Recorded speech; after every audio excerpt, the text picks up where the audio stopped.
And it's recording. What's going on, everybody? Jacob Snow here, lead design of Legends of Albaden and creative head of Dragon Ridge Studios. I'm joined today by my good friend Imperator, and we're just going to be shooting the Hello. breeze about some video game stuff for the first episode of Dragon Ridge Cast that we have had in forever. How long has it been? Like a year or so? It's been a long time. Mm-hmm. It's been a hot minute for sure. It has. It has. I haven't been able to keep up with it as much as I want to due to just everything in life. Pretty Everything, a much lot of events.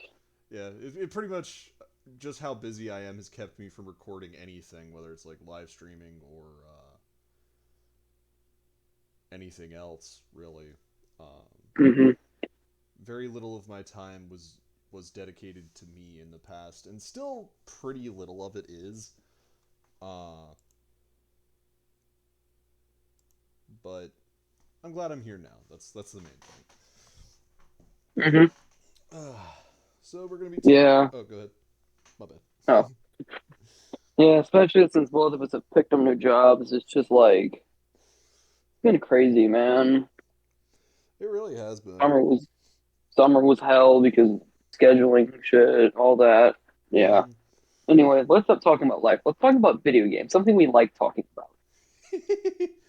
Yeah, that's fair. So the topics on the docket for today, we're going to be talking a little bit about Call of Duty, uh, about how comedically rough this launch has been for. Which studio was it that released this one? This is Activision, and it's actually been one of their best. Well, I know the game launch was pretty good, but I also understand that the next gen console and PC servers have been an absolute disaster. Oh, yeah, that's a yikes. So we're going to be talking about that a I'm little sure bit. you, We're going to be talking about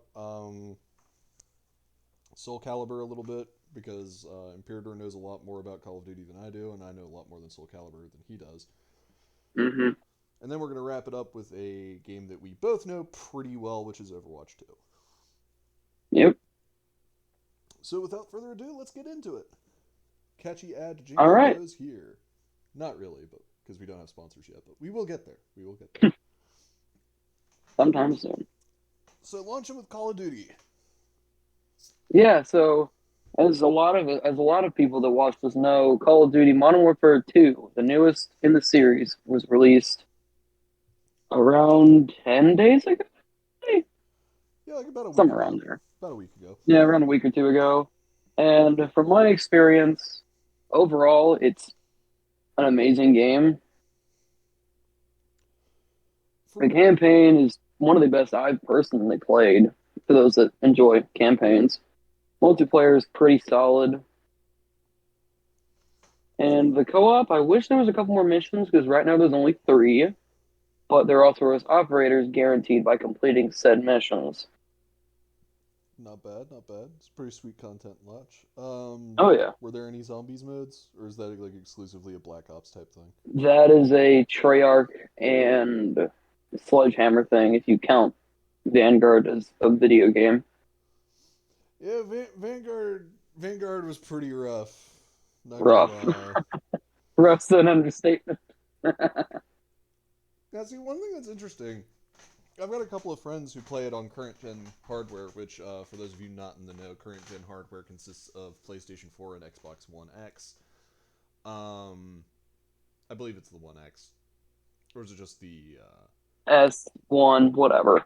It's the Xbox One still. Yeah, it's not the Xbox box. That's the next gen one. Yeah.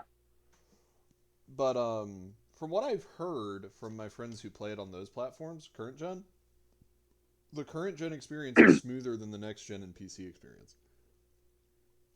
Um, I'm here to say the opposite. Really? With me playing on PS4, the load times are worse than GTA, I would say. I've I play with a bunch of guys who are on next gen, right? Yeah. And the issue we keep running into is if I'm not hosting as the only person who's on PS4, they load in around 30 seconds to a minute before I do. That's which causes me to load into more MIPS than actual matches. that's rough. Never mind the fact it takes another 5 minutes for the textures to load in. So the people on the next gen are actively shooting and killing me before I've even able to load them in and see everything. That's pretty rough. But is I assume the servers are the servers stabler? Like, are you getting constantly DC'd, or is that still a primarily next gen problem? honestly it depends because on one hand, I've had days where I'm completely fine, no issues whatsoever. On the other hand, I've had to unplug my PS4 from the power system twice Oof, that's pretty because it rough. froze completely up. So it seems to be kind of a swing and a miss thing.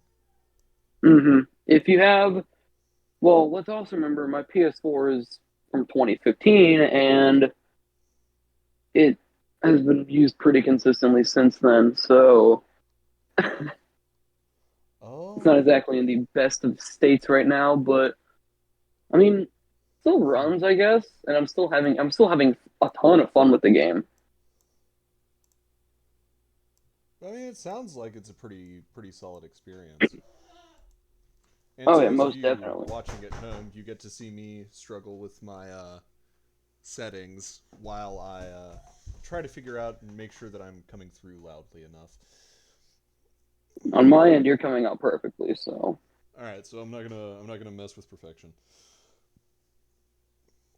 but I mean, overall, I will say there's a couple systems that are kind of confusing. Like, there's a new system called receivers where you can kind of put so. Let's backtrack a bit before the receiver system and talk about the way you get weapons because it's also really weird.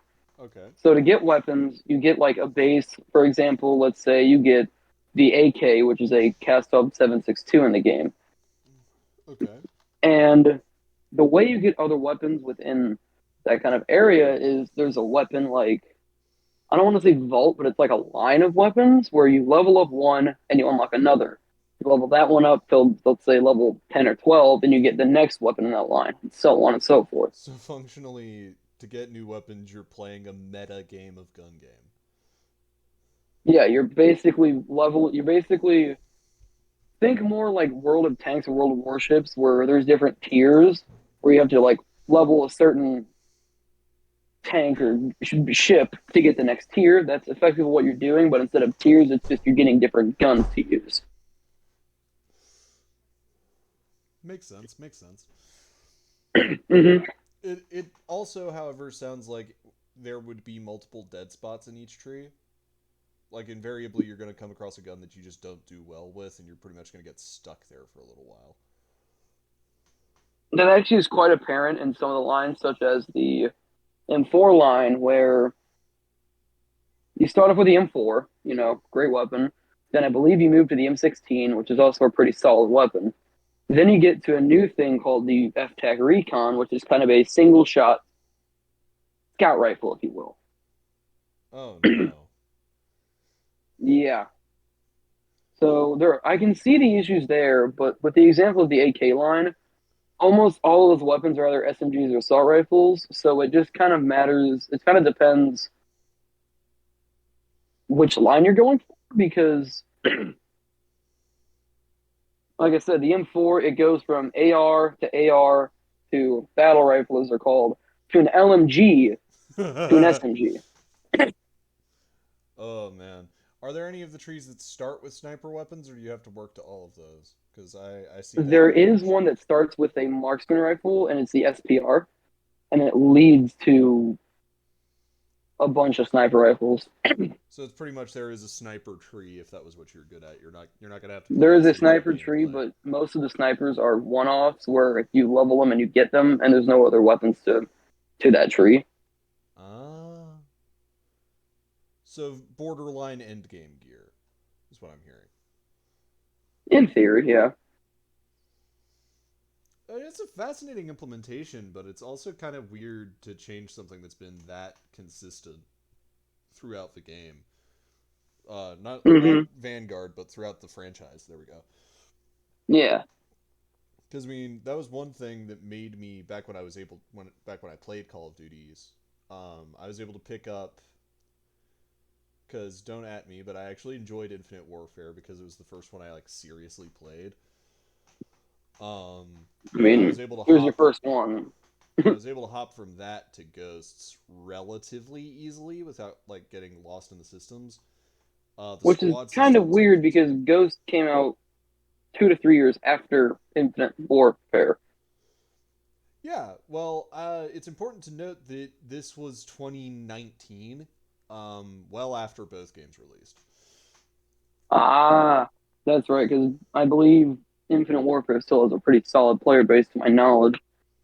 Yeah, and I mean, just being able to run around with a minigun, it was my first ever gold gun because it's just I'm able to run on a wall and just do a strafing run like I'm a freaking attack helicopter.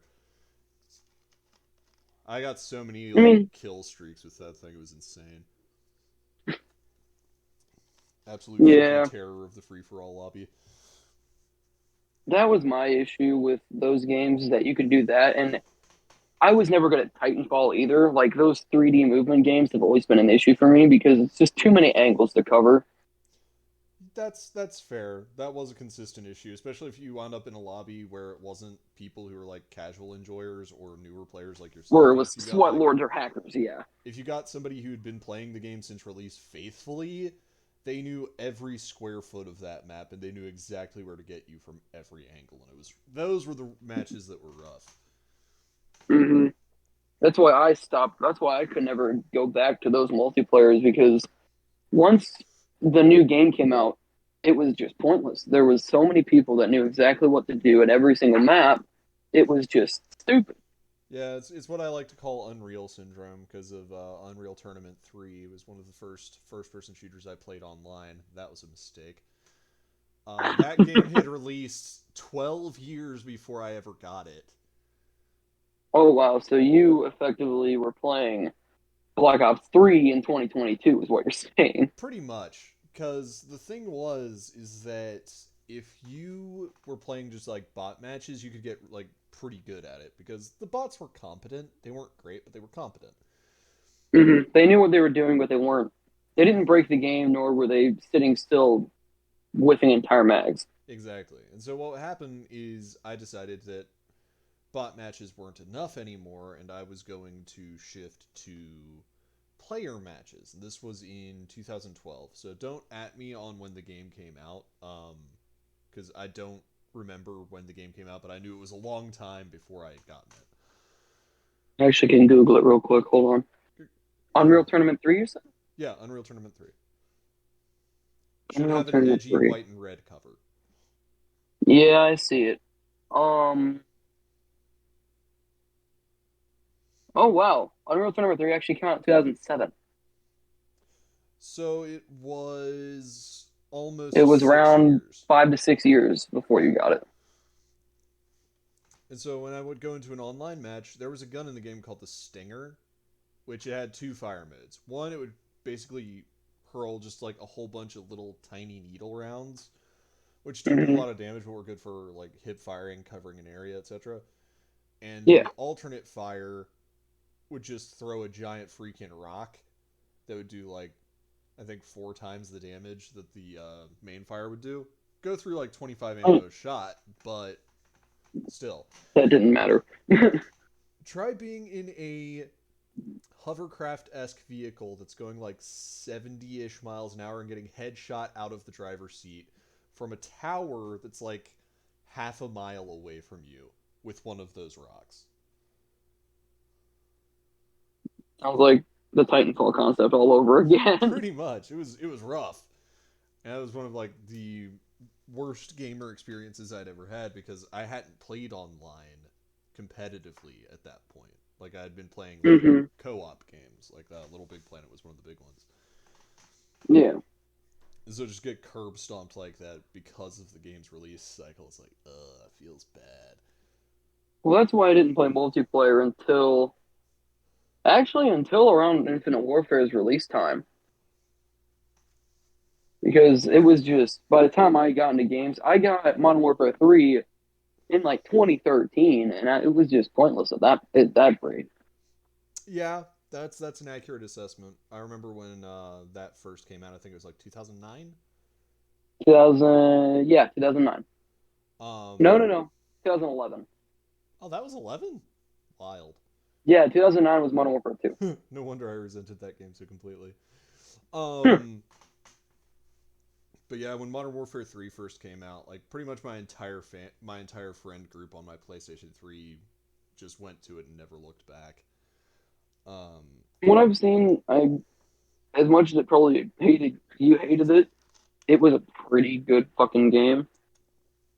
oh, I have no doubt that it was a good game. At that time, however, our experiences with people who played Call of Duty were pretty much entirely with Xbox players. Mm, So understandably, there was a little bit of a parental, I don't think you will, on Call of Duty. that's a yikes. Yeah, because like at that time, especially like because that was before accountability was really strongly enforced in those circuits. Um, especially on Xbox, dear God. That was when it kind of became apparent that that was the side of gaming we didn't want to be on, and so I tried to keep the friend group together, but they were like, "Nah, man, sorry, Call of Duty wins." It's like, it's brutal. Yeah. But from what I know of Modern Warfare 3, it was a good game. Like, I used to play custom levels in Little Big Planet that were like modeled after it, and the Hmm. survival mode from Modern Warfare 3 based on those Little Big Planet maps was really fun. Just hearing the survival mode just brought back a whole like tsunami of nostalgia. Yeah. I mean, that's really, I honestly believe what's kept Call of Duty going. Especially as, Oh, like, most definitely. they got enough people after Vanguard to buy Modern Warfare 2. Well, they've sold over a billion over I think either 1 or 10 billion copies within the first week or two of release. Which is, like, that's really good, especially after what you had with Cold War, where Cold War wasn't as bad as Vanguard. It was kind of mid, from what I heard. The Cold War, the campaign was really good, but the multiplayer was dominated by the MP5. Because, as I recall from the videos I watched of Cold War, Roth is king. Roth was king. No, it It's, wasn't even Roth. It was MP5 is king. yeah. I mean, to be fair, the To my same thing knowledge, happened in Ghosts with the Honey Badger. I wouldn't know. Ghost was before my time of playing multiplayer. So when I was playing Ghost multiplayer, you would die one of three ways. You would get knifed by someone. You would get sniped from a bush that really the line of sight didn't add up, but whatever. Or you Hmm. would get killed by the honey badger. I That mean, was from the it. campaign, Honey Badger was a good weapon. Oh yeah, the honey badger was great. It's just my standard gamerness of everyone's using it, so I won't was what really got me screwed in that game. Yeah, yeah, that'll get you. Yeah, I'm bad for that. And so, with still my favorite story ever from Ghosts was I saw this guy running around and he killed me. And his title, the player card, Hmm. had a German Shepherd wearing 3D glasses. And so I thought that was really funny. So I was like, hey, how do I get that one? Because all of the player cards were unlocked by doing stuff in the game. Yeah, that's how it used to be in most of the Call of Duties. So, in order to get the German Shepherd with the 3D glasses, you had to complete an achievement in game that was called I Have No Idea What I'm Doing. You had to get 500, I think it was, 500 kills with akimbo revolvers while both revolvers had an ACOG sight. Huh. And so the reason it was I have no idea what I'm doing is because you can't use the scope when you're akimbo. Oh boy. My favorite title to this day, though, will always be Optical Hernia. It's just got a What's that skull one? with the eyes popping out. I think you had to have your sensitivity overclocked and actually do things with it. Like you had to like plus ultra your sensitivity for that, which is why whenever I'm playing a game and the movement is super erratic, I always call it an optical hernia. Mm-hmm. Well, with us going on that huge tangent about Modern Warfare, you seem to be in a good talking mood, so let's move on to SoCal, shall we? And you'll be able to teach me a thing or two. Absolutely. So, SoulCalibur, I'm really hoping they start making moves to release 7 soon because 6 is getting a little stale. Mm-hmm. Well, I mean, how long has six been out? 6 has been out since before COVID. So, 2019. 2019, somewhere in there. Well, it's not Um, a full release, but I also understand it's a fighting game. yeah. And I mean, to be fair, I was at the launch event, got the Steelbook version and everything. Mm-hmm. Um, and that was a really good time. But the issue that arose, and this is something that to my knowledge is unique to fighting games, is it's called like taking a brief break, the game itself will leave you behind. That's a thing in most games, actually. I've never had that issue as strongly with anything other than fighting games though. But then again, I'm I can pretty tell bad you, at shooters consistently, so oh yeah, that it might was a be it. huge thing in Titan, Oh god, I believe it. Especially as skill based as Titanfall, that and was. Ugh. honestly, Cold War had it too. Huh. Whereas if you weren't playing throughout the season, you didn't get any of the good weapons, and you got your shit rocked. And Yeah. I assume the same thing happened in SoulCal. Well, so what happens with fighting games and with Soul Calibur, at least in my case specifically, when it first came out, I would play it online pretty often, Mm-hmm. and my matchups were consistently between 50-50 and 60-40, like on win odds. Okay. Like it could go either way. I had an advantage that a lot of them didn't have. A lot of the players in Soul Calibur 6 didn't have, and that I had played Soul Calibur 5 for What's that? honestly an obscenely long time. What'd you say? Cut out. Oh, I cut out? Yeah. Yeah. Oh, you're cutting out too. Uh-oh. Oh no. Hold So, on. Hold on. All right. How about now? yep, you're good. All right. So, like I was saying, I'd played Soul Calibur 5 for a really long time, and so a lot of the things that I learned from 5 carried over. Mm-hmm. Um, but then I wound up taking a hiatus from 6 for a while. How long Um, was this hiatus? like 2 months. Oh. And when I came back, firstly, there had been some minor balancing tweaks. That's fair enough. Mm-hmm. But everyone had learned at that point that there was a system in the game that was super abusable. It's called the reversal edge. And so what you do is you hit a single button, your weapon glows red. You perfect counter any attacks that are thrown at you within a specific window, and then you Yeah. counter strike, and it builds your super meter. Hmm. So when I first came back, boot into an online match because, I'd practiced offline a little bit, got back into the swing of Yeah. things. And one of the first matchups I had was against a Mitsurugi, which is just he's a samurai dude with katana. That's a Uh-huh. dramatic oversimplification, but It makes sense to me. yeah, in the name of time.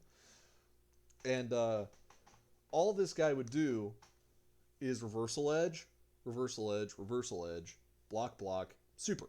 That's it. That's all he'd do. Mm-hmm. And the problem is because nobody really knew what the hell reversal edge was when the game first came out, I had no idea how to counter it because it wasn't in any of the other Soul Caliburs. Yeah. And it just frustrated me beyond all belief. And so what I've discovered recently, as I joined the SoulCalibur subreddit, that system is one of the most frustrating systems to players who play the game. Hmm. Is there a way to counter it then? Um, it's actually highly dependent upon game knowledge Hmm. because you've got two options. Option one, stop attacking and block. You're going to take some chip damage. It's like pretty sizable for most chip damage, but they're not going to get the mini game and they're not going to get their meter. Yeah. Option two, and this is one that I actually saw used to great effect when I was spectating some online matches day before yesterday, because it Hmm. was late night I was playing before my day off. Um, and that is if you know the character that you're fighting, you'll be able to know how to dodge it and punish. Uh, But the thing that's funniest to me about this fucking game, though, is a twofold thing. One is hilarious, one is super frustrating. So the hilarious thing is that even all the way up to like B rank, which is 2 ranks down from just about as high as you can go, pretty much B rank down, still nobody has figured out what the absolute fuck a guard impact is. hmm. Like you never see him used ever, which is a shame because it's a really good defensive tool. It's basically a parry and for honor, Hmm. but if you know your timings, you can get a hell of a lot more than just a light attack off of it. Oh, so it's like a light parry, if you will. Pretty much, yeah, because you can launch back into a chain on that window. Hmm. And so, like, I figured out how to do it finally after literal years of trying to figure it out in multiple games. I finally figured out how to do it, and I use it constantly because it's so good, Yeah. especially against players who were not using their kit as effectively as they could. And so, what'll happen is if I come across another player who does it as much as I do, we'll actually. I think the longest I've done it is it was 5 attacks in a row. That was guard impact, attack, guard impact, attack. We were just impacting Huh. each other across the field, and so all you get to see is bling, bling, bling. Huh. The annoying thing is there is a meta. Fighting game metas are the most annoying metas. Yeah, I know it probably existed in SoulCalibur 5, but it wasn't as big of an issue. Hmm. But for some reason, just the way they've done it with SoulCalibur 6, Yoshi is meta. Sorry? Yoshimitsu. He's a character from Tekken. He's been in a couple of SoulCaliburs. Yeah.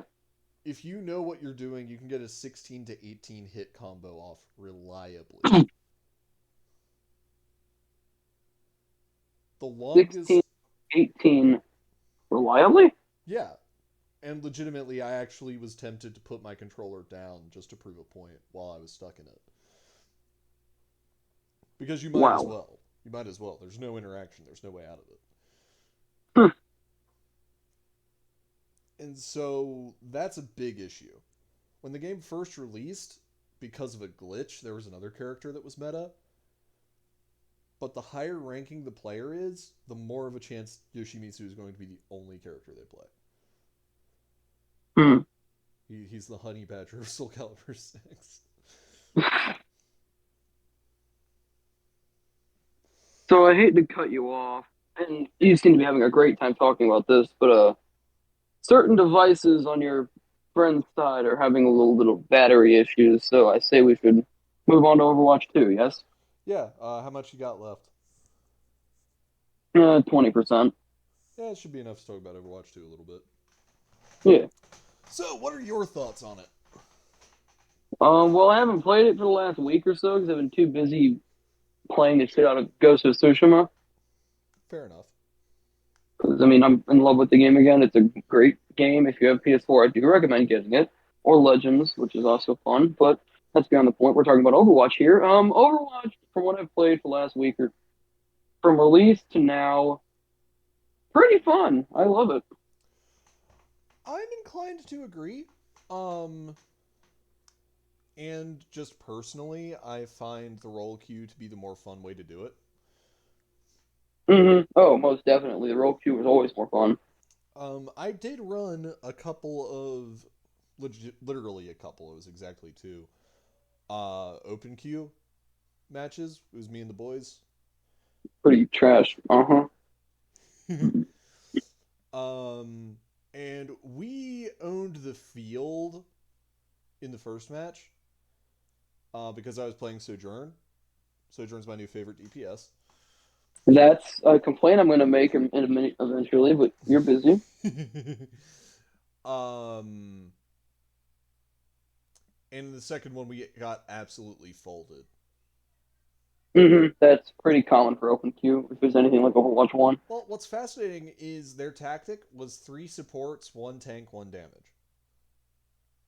That is insanely broken. Their tank was Orisa. That is even more broken. What was their DPS? I don't even remember. That's how little they contributed.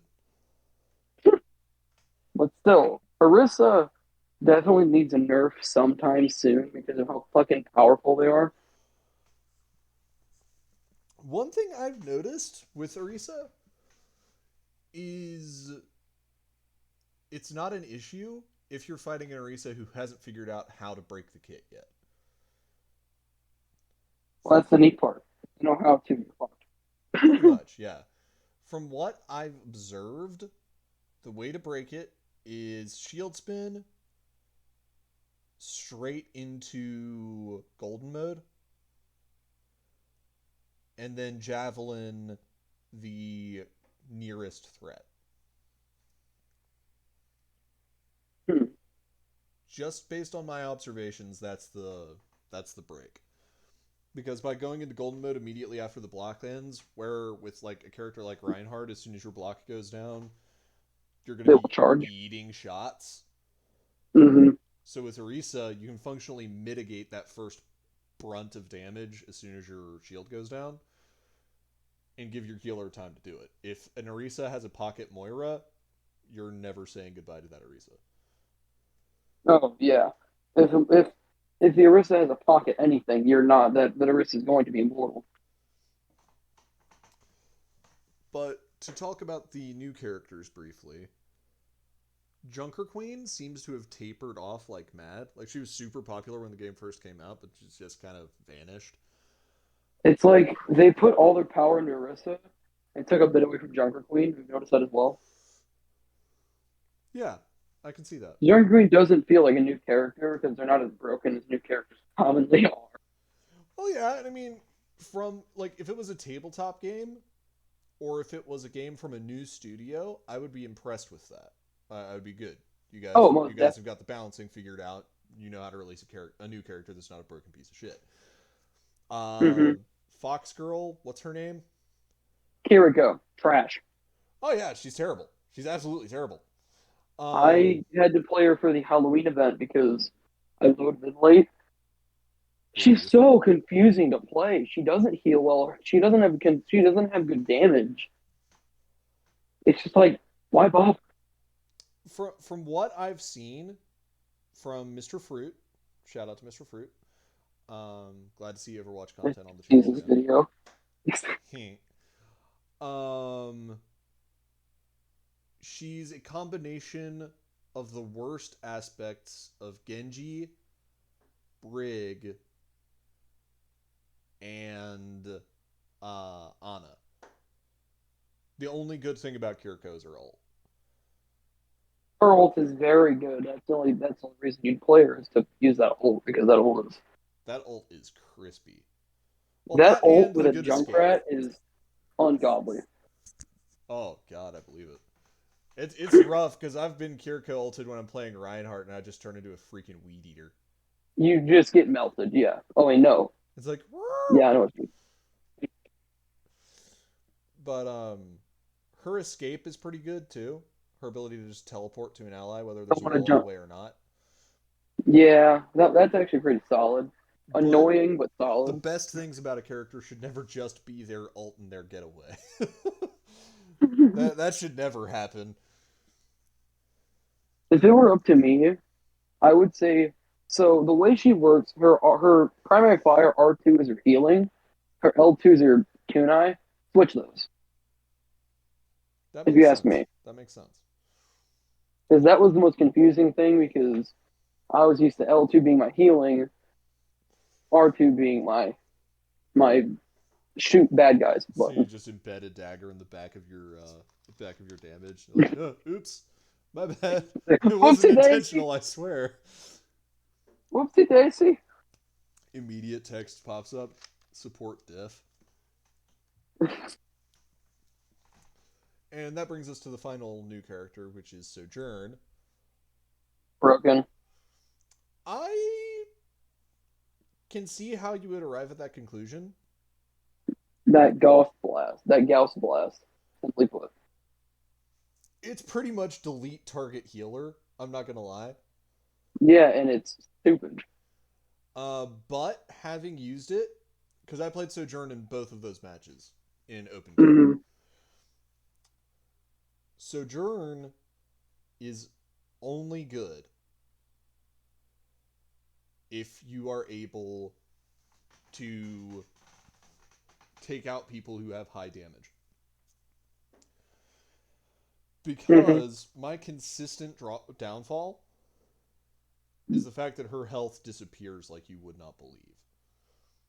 I will see that because I have the tiny like the death or two I played of Sojourn. She's very squishy, but she makes up for it with the amount of damage she can put out with a single shot. Oh yeah.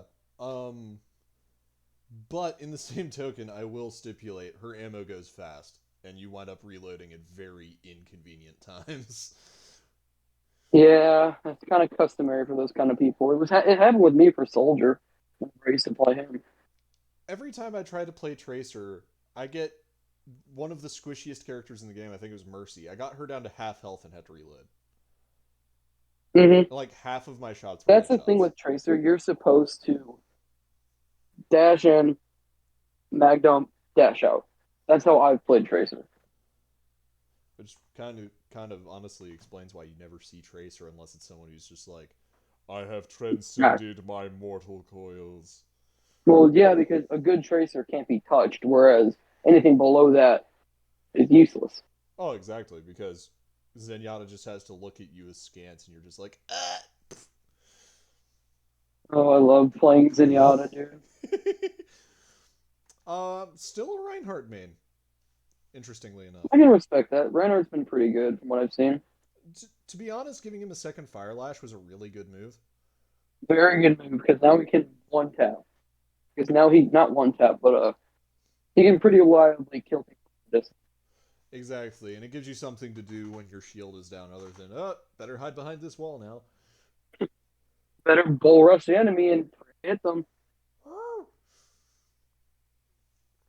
But I don't think Sojourn needs to be edited much.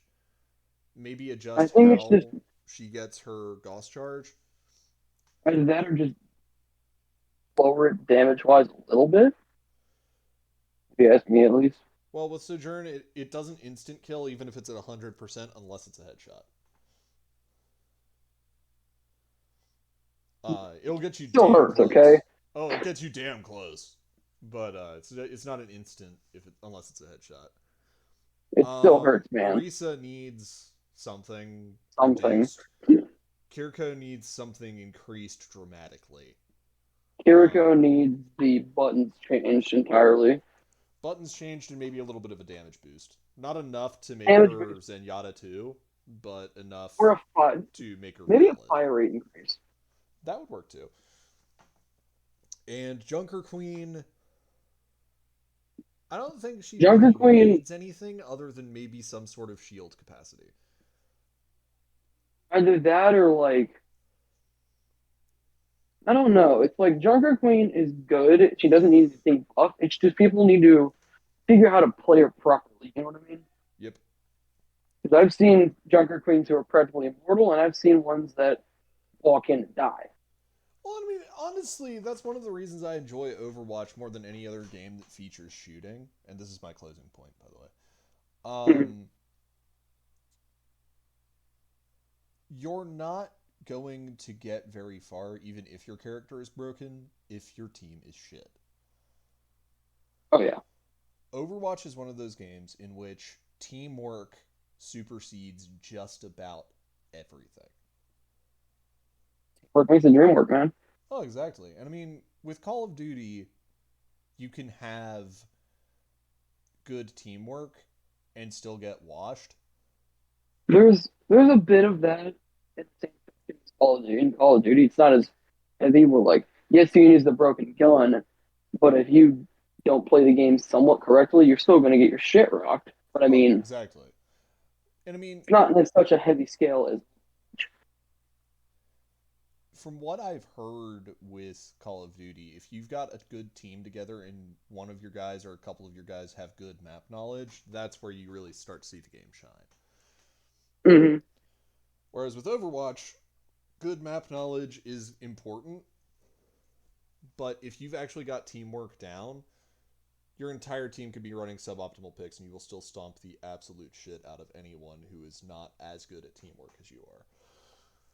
Oh yeah, And that's all we've got for today, everybody.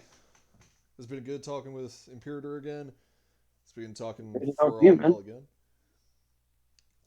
Hopefully, I'll be putting out one of these um, twice a month or once a month. It just depends on how it all goes. Once a month sounds good. Yeah. I'm gonna have some other guests. I've got more guests planned. I've got a couple of people who actually want to come on here with me.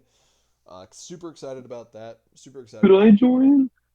Theoretically, um, but we'll see what happens. It's Yeah. actually up to them because they're paying for their spot. Um, Okay. yeah.